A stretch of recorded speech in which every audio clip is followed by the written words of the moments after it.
I want you to imagine what a breakthrough this was for women who were victims of violence in the 1980s. They would come into the emergency room, what the police would call a lover's quarrel. And I would see a woman who was beaten. I would see a broken nose and a fractured wrist and swollen eyes. And as activists, we would take our Polaroid camera, we would take her picture, we would wait 90 seconds, and we would give her the photograph. And she would then have the evidence she needed to go to court. We were making what was invisible visible.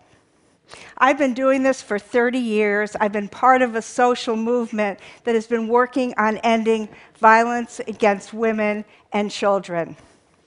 And for all those years, I've had an absolutely passionate and sometimes not popular belief that this violence is not inevitable, that it is learned, and if it's learned, it can be unlearned, and it can be prevented.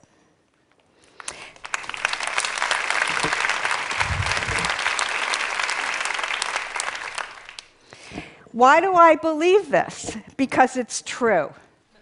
It is absolutely true. Between 1993 and 2010, domestic violence among adult women in the United States has gone down by 64%. And that is great news. 64%. Now, how did we get there? Our eyes were wide open. 30 years ago, women were beaten, they were stalked, they were raped, and no one talked about it.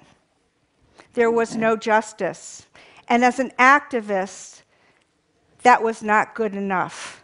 And so step one on this journey is we organized. And we created this extraordinary underground network of amazing women who opened shelters. And if they didn't open a shelter, they opened their home so that women and children could be safe. And you know what else we did? We had bake sales, we had car washes, and we did everything we could do to fundraise. And then at one point we said, you know, it's time that we went to the federal government and asked them to pay for these extraordinary services that are saving people's lives, right? And so, step number 2, we knew we needed to change the laws. And so we went to Washington and we lobbied for the first piece of legislation. And I remember walking through the halls of the US Capitol, and I was in my 30s, and my life had purpose. And I couldn't imagine that anybody would ever challenge this important piece of legislation. I was probably 30 and naive. But I heard about a congressman who had a very, very different point of view. Do you know what he called this important piece of legislation? He called it the Take the Fun Out of Marriage Act. The Take the Fun Out of Marriage Act, ladies and gentlemen, that was in 1984 in the United States, and I wish I had Twitter. 10 years later, after lots of hard work, we finally passed the Violence Against Women Act, which is a life-changing act that has saved so many lives. Thank you. I was proud to be part of that work, and it changed the laws, and it put millions of dollars into local communities, and you know what else it did? It collected data, and I have to tell you, I'm passionate about data. In fact, I am a data nerd. I'm sure there are a lot of data nerds. I am a data nerd, and the reason for that is I want to make sure that if we spend $1, that the program works, and if it doesn't work, we should change your plan. And I also want to say one other thing. We are not going to solve this problem by building more jails or by even building more shelters. It is about economic empowerment for women. It is about healing kids who are hurt. And it is about prevention with a capital P. And so, step number 3 on this journey. We know if we're going to keep making this progress, we're going to have to turn up the volume, we're going to have to increase the visibility, and we're going to have to engage the public. And so knowing that, we went to the Advertising Council and we asked them to help us build a public education campaign. And we looked around the world to Canada and Australia and Brazil and parts of Africa, and we took this knowledge and we built the first national public education campaign called There's No Excuse for Domestic Violence. Take a look at one of our spots. Where's dinner? Well, I thought you'd be home a couple of hours ago, and I put everything away, so What is this? Pizza? You had just called me. I would have known what... Dinner ready is pizza. Honey, please don't be so loud. Please don't... Let go of me! Get in the kitchen! No! That hurts! Do you want to see what hurts? That's what hurts! That's what hurts! Oh, please! As we were in the process of releasing this campaign, O.J. Simpson was arrested for the murder of his wife and her friend. We learned that he had a long history of domestic violence. The media became fixated. The story of domestic violence went from the back page, but actually from the no page to the front page. Our ads blanketed the airwaves, and women, for the first time, started to tell their stories. Movements are about moments, and we seized this moment. And let me just put this in context. Before 1980, do you have any idea how many articles were in the New York Times on domestic violence? I'll tell you, 158. And in the 2000s, over 7,000. We were obviously making a difference.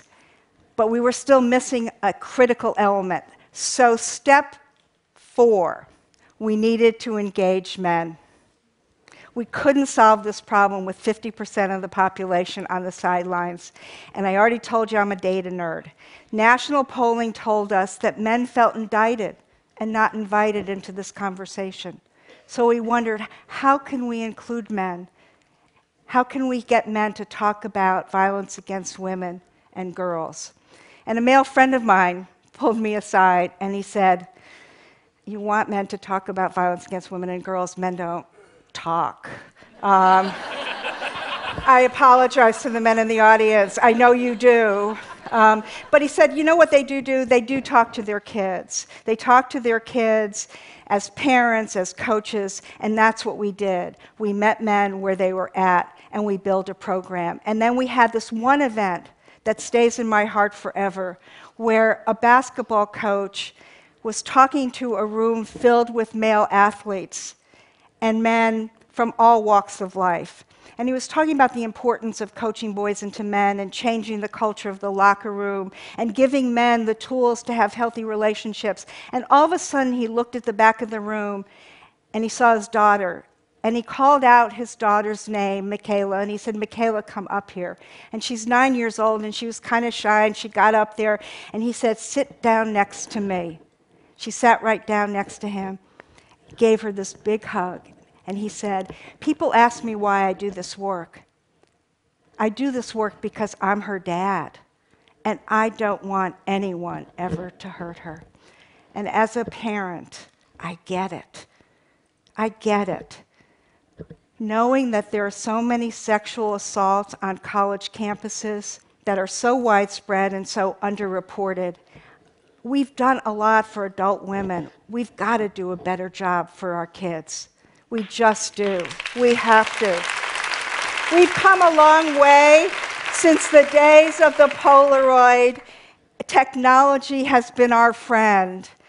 The mobile phone is a global game changer for the empowerment of women. And Facebook and Twitter and Google and YouTube and all the social media helps us organize and tell our story in a powerful way. And so those of you in this audience who've helped build those applications and those platforms as an organizer, I say thank you very much. Really, I clap for you. I'm the daughter of a man who joined one club in his life, the Optimist Club. Can't make that one up. And it is his spirit and his optimism that is in my DNA. I have been doing this work for over 30 years, and I am convinced now more than ever in the capacity of human beings to change. I believe we can bend the arc of human history toward compassion and equality. And I also fundamentally believe and passionately believe that this violence does not have to be part of the human condition. And I ask you, stand with us as we create futures without violence for women and girls and men and boys everywhere. Thank you very much.